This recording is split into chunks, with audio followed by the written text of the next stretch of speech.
Sur Radio Espérance, François Le Prince pour Alliance Vita.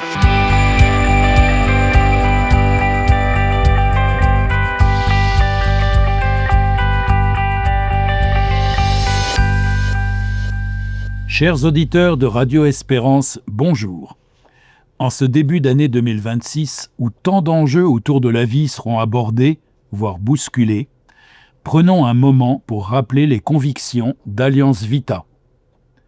La devise d'Alliance Vita, solidaire des plus fragiles, repose sur deux convictions qui peuvent être partagées par tous.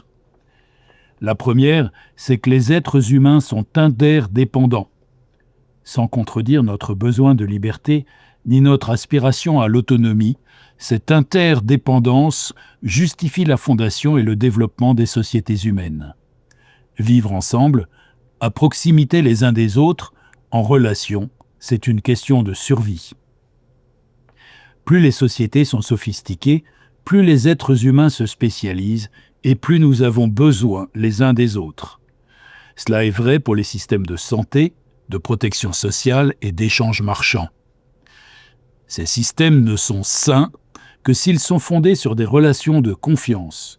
Une société digne de ce nom s'apparente donc à une chaîne de solidarité où chacun a sa place unique et joue son rôle, et où personne ne peut se prétendre invulnérable. C'est là que vient s'insérer une seconde conviction. La place faite aux plus fragiles détermine largement le degré d'humanité d'une société. Quel est le maillon qui détermine la solidité d'une chaîne ? Réponse évidente, le plus fragile. Ainsi, la protection du maillon le plus faible, l'attention dont il est l'objet et les soins dont il doit bénéficier sont de l'intérêt de tous. La rupture du maillon faible est un signal d'alerte, car elle met en danger toute la société. La légitimité des lois tient à leur rôle protecteur des plus faibles contre la toute-puissance des plus forts. Alliance Vita s'est donc centrée sur les enjeux du respect des conditions de la vie à ces deux extrémités, autour de la conception et de la naissance d'une part, autour de la maladie et de la fin de vie d'autre part, car le droit à la vie, première exigence des droits universels de l'homme, est remis en cause par des lois existantes et par des lois en débat. Avec les indéniables progrès technologiques et médicaux, renaissent des tensions sur la vie qu'on aurait pu croire révolues depuis le rejet de l'eugénisme, en particulier le tri des êtres humains avant la naissance, l'instrumentalisation du corps des femmes, le déni de la valeur de l'existence qui s'achève. Tout l'écosystème indispensable à la solidarité doit être entendu, encouragé et soutenu. C'est le sens de la fondation des 3 services d'écoute animés par Alliance Vita. C'est aussi le sens des guides pratiques édités par l'association qui informent largement sur les besoins et dispositifs de solidarité et encouragent chacun à y prendre part.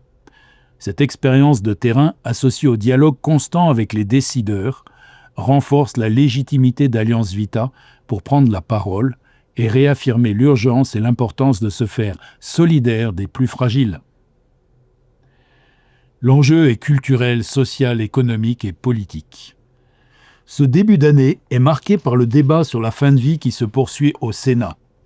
N'oublions pas que dans un large consensus, les Français demandent une priorité aux soins et un système de santé qui fonctionne, mais pas la légalisation de l'euthanasie. Les décideurs politiques et le Parlement ont un impératif d'écouter cette demande. Les États généraux de la bioéthique s'ouvrent ce mois de janvier, en vue de revoir les textes de 2021 pour un nouveau vote d'ici 2028. Alliance Vita prendra sa part dans les débats. Nous aurons l'occasion d'en reparler lors de prochaines chroniques. Et comme d'habitude, en ces débuts d'année, rejoignez-nous à l'Université de la Vie les lundis 19 et 26 janvier et le lundi 2 février. Vous trouverez les informations sur le site d'Alliance Vita ou tout simplement tapez Université de la Vie tout attaché dans votre navigateur. Le thème de cette année est « Le corps dans tous ses états ».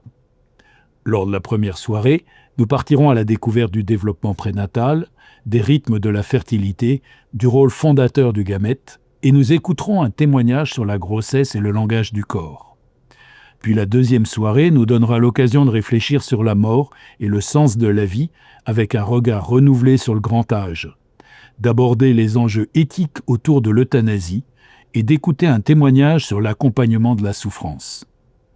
Enfin, lors de la troisième et dernière soirée, nous nous pencherons sur les enjeux éthiques du don d'organes, sur la compréhension des mécanismes de l'addiction et de la dépendance, et sur le principe d'indisponibilité du corps humain. La soirée s'achèvera sur un témoignage sur la condition humaine. À la semaine prochaine avec Alliance Vita.